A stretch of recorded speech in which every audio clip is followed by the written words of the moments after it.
G'day and welcome back to the channel. So in today's video, I want to show you how you can improve your golf swing in less than 30 seconds by focusing on a few basic thoracic mobility exercises. Now this is a really exciting concept because for as long as there have been golf swings, there's been a focus on professional advice and practice. And the idea with those basically are, and they're very strong ideas, they're very important ideas, that obviously you need to know how to swing a golf club correctly, but you also need to make sure that you practice those good habits so that you can execute those skills effectively over time. Now, these two things have obviously served us really well for a long time, but what we're finding and what I'm finding clinically is there's a really important third group to this conversation. And that's basically, we need to understand how your body is actually moving and figure out where the hidden handbrakes are that might be compromising your ability to implement the knowledge that you're learning and to practice something efficiently. So for the purposes of this video, we're going to talk about the restrictions in a thoracic spine and a rib cage and how that will affect your golf swing, and then how to obviously resolve that going forwards. Because we know the hallmarks of a golf swing are that you have an address, you rotate one direction, you come back hopefully in the same plane, in the same direction, connect with the golf ball, it goes as far as it possibly can, as straight as it possibly can, every single time you do that. But what the interesting thing about this, and this is why this concept is so powerful for something like a golf swing, is that if you suddenly restrict your upper back in some way and you can no longer rotate optimally to the best of your ability, all of a sudden that hidden handbrake is going to force your body to move off into a different direction or compensate around that, which for a golf swing can force you to maybe come underneath and slice it. Maybe you come over the top, maybe you top the ball, you hook the ball, whatever it may be. We can look at these deficiencies in a golf swing as potentially more than just you not knowing how to do it or you're not having practice doing it better enough. We can potentially see that the consequences of some restriction sort of come out in a way that looks like an imperfect golf swing. So what I want to do in this video is I want to cover 3 really simple thoracic rotational mobility exercises that you can do that should instantly make you feel like you're swinging a golf club better. So what I urge you to do is once you've watched this video and before you do the exercises, go out and have a few swings, hit a few practice balls, go to a driving range if you want to take it to the next level, get a sense of how you feel, how things feel when you do this, then do one exercise, then have another few golf swings and see the difference in how that feels. Do the next exercise, repeat the same process, do the last exercise, repeat the same process. And even with just 30 seconds, literally 30 seconds with each exercise, you can potentially feel an immediate improvement in how your golf swing feels. And then hopefully that translates into more consistency, more distance, less risk of injury, all the things that are really important to you as a golfer. So before we get to these, obviously, if you go on to enjoy the video, please consider leaving a like rating down below. Subscribe to the channel if you're new, if you enjoy this type of content. And if you genuinely find this insightful and helpful, if it does immediately make you feel better with your golf swing, please consider using a super thanks donation down below. It's a great way to support the channel and help this grow. Allows us to deliver these videos more often and to more people, hopefully. So with that being said, we want to get to these exercises. So the first of these exercises is a really simple exercise using a lacrosse ball or a tennis ball.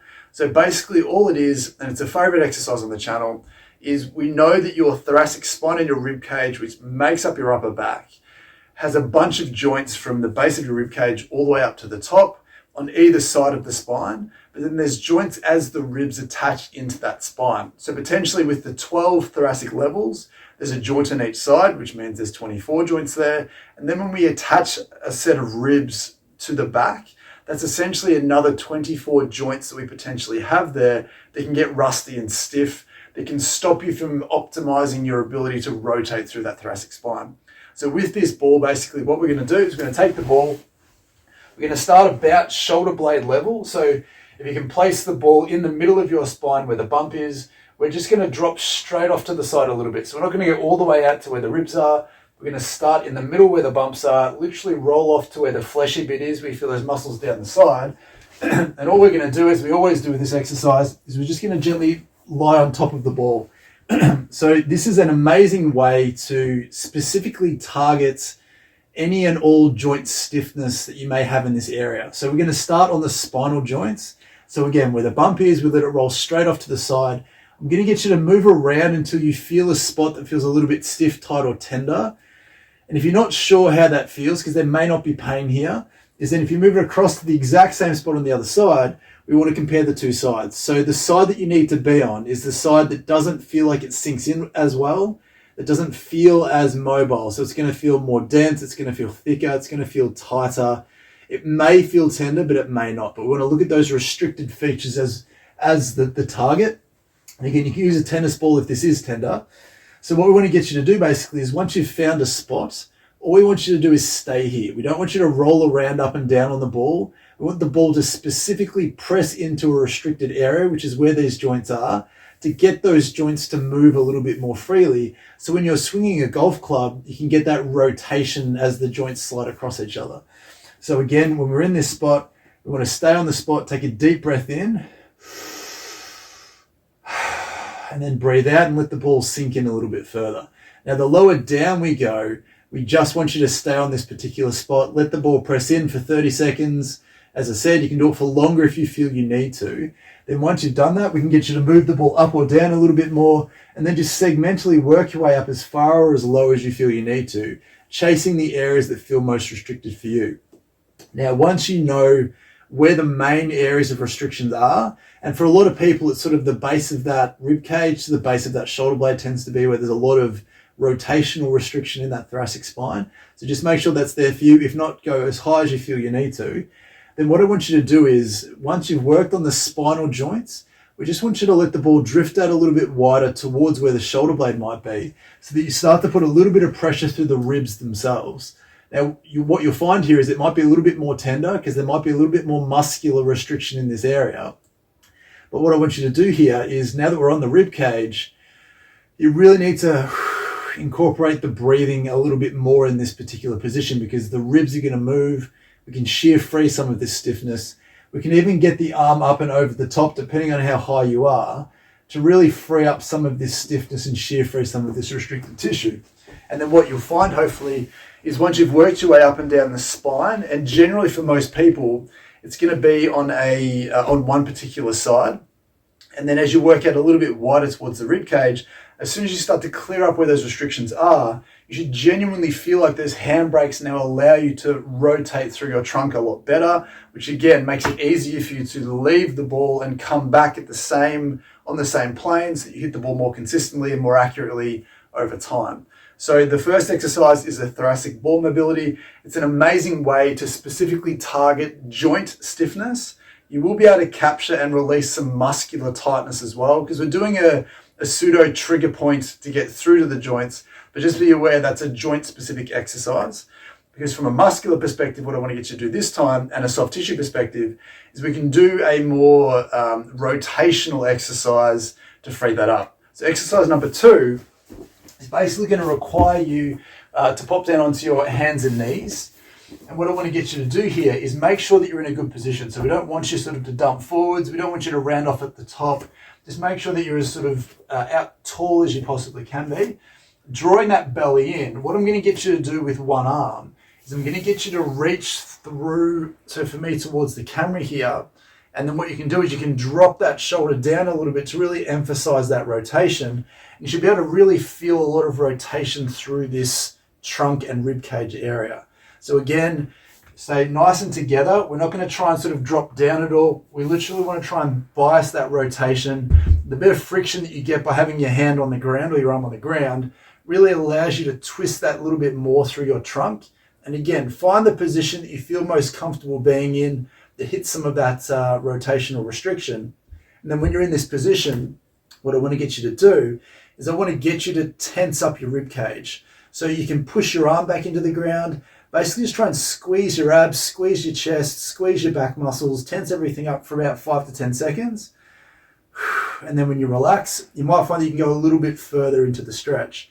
Then we want to repeat the same thing again. So breath in, tense everything up, hold everything for about 5 to 10 seconds. This maximal tensing is then followed by maximal relaxation, and is an amazing way to improve the rotation of your thoracic spine. Obviously, we then want to change sides, make sure that both sides are getting a bit of a workout. But then again, once you've done that, you should feel like there's more rotation through that trunk than what you had before. So again, that's going to take care of more of the soft tissue, some connective tissue in there as well by trying to mobilize that tissue while you're moving. So you're getting your ball into the joints, freeing up some of the soft tissue. The third thing that we want to do is another rotational exercise.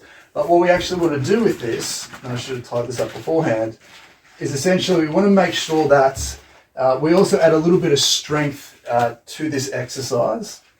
So forgive me as I do this. Hopefully this holds.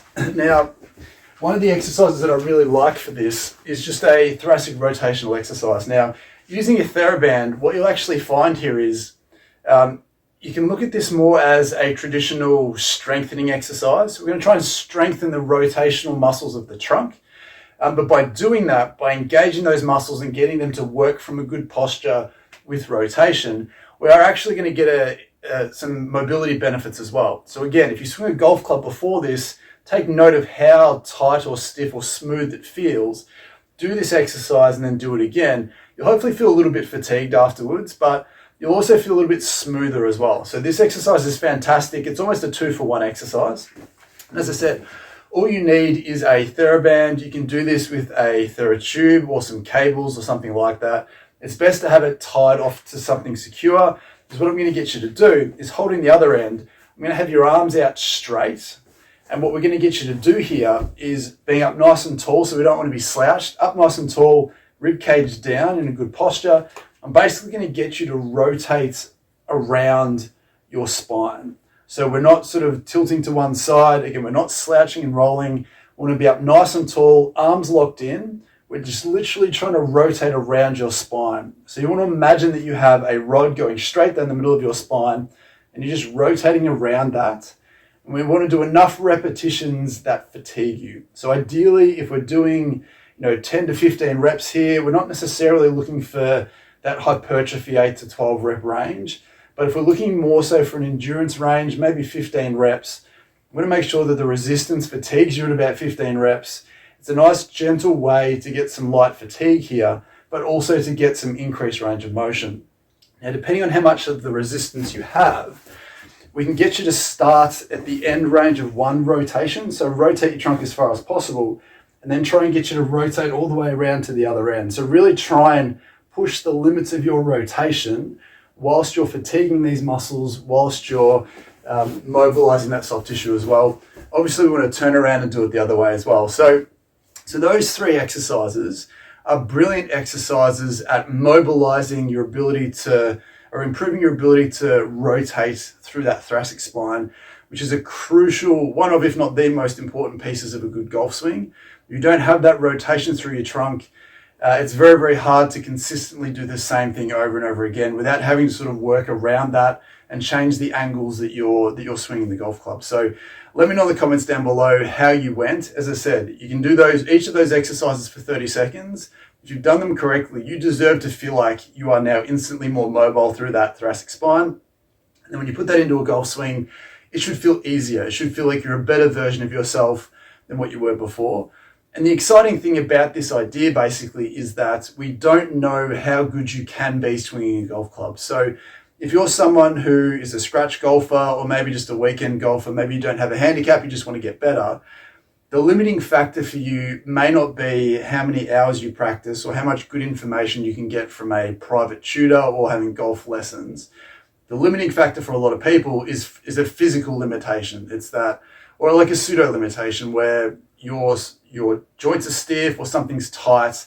It doesn't hurt, so you don't know that, so that you're always consistently having to work around that to achieve the movement that you're trying to achieve with a golf swing. So if you're a really good golfer and your golf swing's really good, but you also have all these hidden stiffnesses throughout your thoracic spine, particularly for this video, then you don't know how much better you could actually be until you start to free up those stiffnesses, because all the practice and all the education in the world aren't going to release that stiffness and tightness unless you do it yourself. So that's the really exciting thing about this video. So we're going to come through with a few more golf related videos down the line, and a few other videos relating to skill acquisition and things like that, beyond the idea of just practicing and looking at how the body mechanics and how certain factors, physical factors, hidden physical factors, I should say, can influence that going forwards. So again, let me know down in the comments how you went with those exercises. Leave a like on the video, subscribe if you're new, and then we'll see you next time.